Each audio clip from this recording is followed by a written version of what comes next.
আসসালামু আলাইকুম। আমি আজকে বানাবো আটা দিয়ে ডাল পুরি। একদম সহজে কিভাবে বানিয়ে নেবেন। আমি এখানে একটা বোল নিয়ে 3 কাপ পরিমাণ আটা দিচ্ছি। স্বাদ মতো লবণ দিয়ে একটু মিক্স করে নেব। এখন আমি অল্প পরিমাণ তেল দেব, দিয়ে হালকা ঠান্ডা পানি অ্যাড করে দিচ্ছি।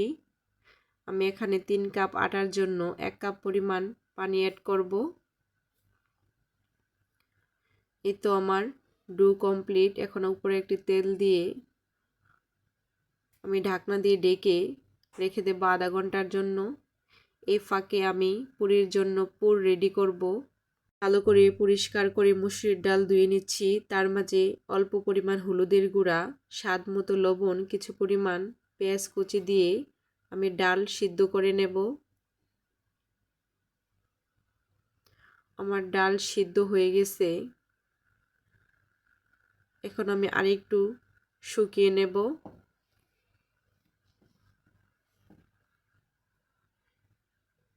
আমি এই পর্যায়ে চুলা অফ করে দেব। ঠান্ডা হওয়ার পর ডাল একদম ঝরঝরা হয়ে যাবে। আমি অফ ক্যামেরাতে ডালের মধ্যে শুকনো মরিচ অ্যাড করছি। আমি ডো আবার একটু মেখে নেব। এখন অল্প অল্প করে আমি লিচি কেটে নিচ্ছি।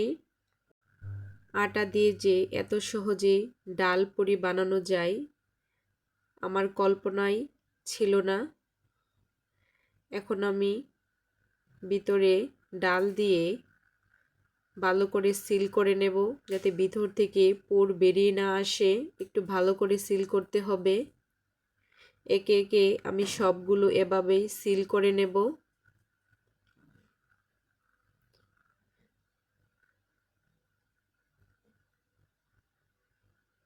এই তো দেখে বুঝতে পারছেন আমি কিভাবে করলাম। এখন আমি একে একে পুরি বেলে নেব।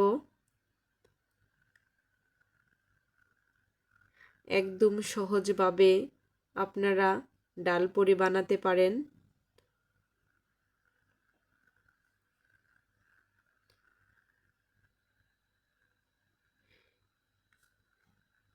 আপনারা এইভাবে ডাল পুরি বানিয়ে ফ্রোজেন করে রেখে খেতে পারেন।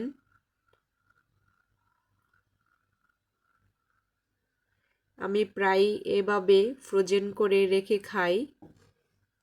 এখন কড়াইতে পরিমাণ মতো তেল দিয়ে তেল গরম হলে আমি একে একে ডাল পুরি ভেজে নেব।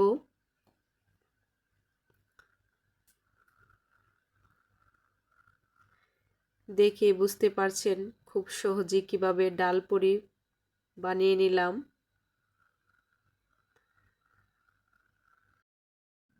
আমরা প্রায় দোকান থেকে পুরি কিনে খাই, কিন্তু ওটা স্বাস্থ্যকর না।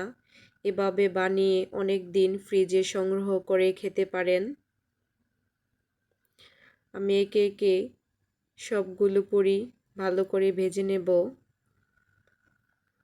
এভাবে ডাল দিয়ে ভরপুর যদি পুরি বানানো যায় তাহলে তো আর কোনো কথাই নাই, অনেক মজা হয়। আমার পুরি ভাজা প্রায় শেষের পর্যায়ে। এখন আমি চুলা অফ করে দেব।